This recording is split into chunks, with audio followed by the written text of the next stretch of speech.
జీవితమే లేదు. బ్రతుకు ఉంటుంది. హ్మ్. హ్మ్. చాలా మంది ప్రపంచంలో ఉద్యోగాలు చేసుకుంటూ బ్రతుకుతున్నారు అంటే మీరన్నట్టు. బ్రతకడం వేరు, జీవించడం వేరంటారా? చాలా.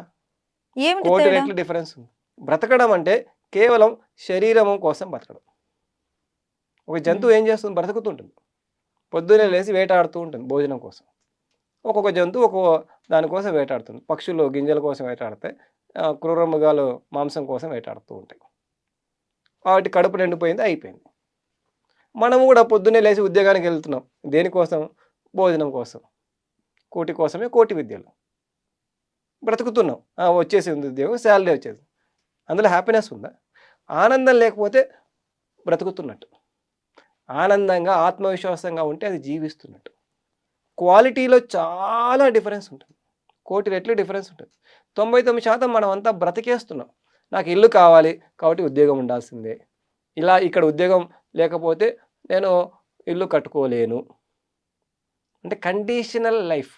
ఏదో కారణం చేత అడ్జస్ట్ అయిపోయి, కాంప్రమైజ్ అయిపోయి, మన లైఫ్ మనం అనుకున్న విధంగా జీవించకుండా, ఎవడో అనుకున్నట్టుగా బానిసత్వంలో మనం జీవించేస్తూ ఉంటాం.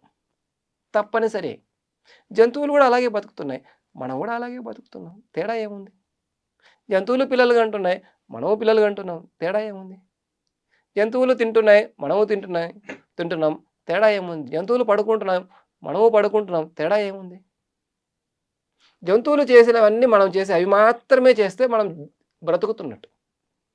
అలా కాకుండా కొద్దిగా ఒక మనిషిలాగా, ఒక మానవత్వంతో, ఒక ఆనందంతో, ఒక ఆహ్లాదంతో మనం అనుకున్న విధంగా జంతువులు వాటనుకున్నట్టుగా అవి జీవించలేవు. వాడి లైఫ్ అంతా ఒకటే. తినడం, పడుకోవడం, తినడం, పడుకోవడం. ఏముండవు. ఒకటో, రెండో, 3 యాక్టివిటీస్ ఉంటాయి. సంసారము, పిల్లలు, తినడం. రెండో, మూడో యాక్టివిటీస్ ఉంటాయి. మనం గూడా ఆ 3 యాక్టివిటీస్ కోసం మాత్రమే జీవిస్తున్నామా? తినడము, పిల్లలు, పడుకోవడం. సంసారం. 2, 3 యాక్టివిటీస్. అవి కాక ఇంకా ఏమన్నా మనకు అభిరుచులున్నాయా? ఆనందం ఉందా? ఆహ్లాదం ఉందా? ఆత్మవిశ్వాసం ఉందా? ధైర్యం ఉందా? Quality of life. This what is called as quality of life. Quality of లైఫ్‌తో ఉంటే అప్పుడు మనం జీవిస్తున్నట్టు. క్వాలిటీ ఆఫ్ లైఫ్ మిస్ అయిపోయింది. ఎందుకంటే బ్రతకాలి. ఏదో విధంగా బ్రతికేయాలి.